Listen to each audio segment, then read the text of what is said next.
नमस्कार मित्रांनो. आजचा टॉपिक आहे शेअर मार्केट हा खरंच जुगार आहे का? तर याचं उत्तर आहे हो. शेअर मार्केट खरोखरच जुगार आहे, पण त्या लोकांसाठी ज्यांना एका रात्रीमध्ये मोठं व्हायचं आहे, कमी पैशामध्ये जास्त पैसे पाहिजेत आणि ज्यांना जुगारासारखं खेळायचं आहे, त्या लोकांसाठी शेअर मार्केट हा नक्कीच जुगार आहे. तो जुगार कसा? तर तुम्हाला शेअर मार्केटमधून पैसे कमवायचे असतात, पण ते कमी वेळामध्ये पैसे कमवायचे असतात. म्हणजे तुम्ही 5,000 रुपयाची अमाऊंट लावता आणि तुम्हाला 5,000ला 5,000 अमाऊंट एकाच दिवशी मिळवायची असते. तर या गोष्टी पॉसिबल नाहीत.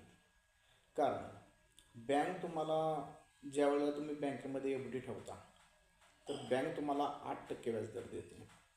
म्युच्युअल फंड यासाठी गेले तर त्याचा साधारणपणे ॲव्हरेज जो रिटर्न आहे तो 15 ते 20% आहे.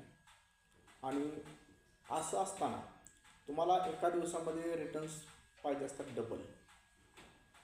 तर या गोष्टी पॉसिबल नाहीत आणि या पॉसिबल नाहीत कारण की ही गोष्ट म्हणजे नियमांना धरून कोणतीही गोष्ट नाही ती.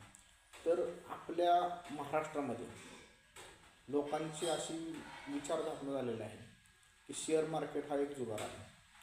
कारण की तसंच आहे, कारण लोकांना आत्तापर्यंत जे शेअर मार्केट समजलं आहे ह्या सगळ्या ऐकीव गोष्टी आहेत. कारण प्रत्येक लोकांनी कुठंतरी त्यांचा जो पाठीमागचा अनुभव असतो, तर त्या अनुभवावरून हा त्यांनी काय असं बांधलेला आहे की शेअर मार्केट जुगार आहे. कारण की आत्तापर्यंत अशा भरपूर स्कीम झाल्या. तुम्हाला तुमच्या आजूबाजूच्या लोकेशनमध्ये तुम्हाला हे दिसेल की काही काही ठिकाणी असे ऑर्गनायझेशन मिळतील की आम्ही तुम्हाला महिन्याला 5% देतो, 10% रिटर्न देतो. या आमिषाला बळी पडून आत्तापर्यंत कित्येक लोकांनी, म्हणजे मागच्या जर 15-20 वर्षाचा विचार जर केला तर या आमिषाला बळी पडून कित्येक लोकांनी पैसे गुंतवले आहेत त्या लोकांकडे आणि ते पैसे बुडीत निघालेले आहेत. म्हणजे शेअर मार्केटचा त्या लोकांनी, म्हणजे ज्यांना असा अनुभव आला आहे, तर त्या लोकांनी डायरेक्टली कधी पैसा लावलेला नाही शेअर मार्केटमध्ये. म्हणजे कोणाच्या ना कोणाच्या थ्रू असा पैसा लावलेला आहे आणि असा पैसा बुडालेला आहे लोकांचा. ॲक्च्युअलमध्ये लोकांनी शेअर मार्केटमध्ये ट्रेडिंगच चालू केलेलं नाही.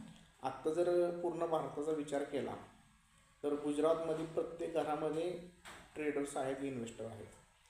त्या पद्धतीनं महाराष्ट्रामध्ये 1-2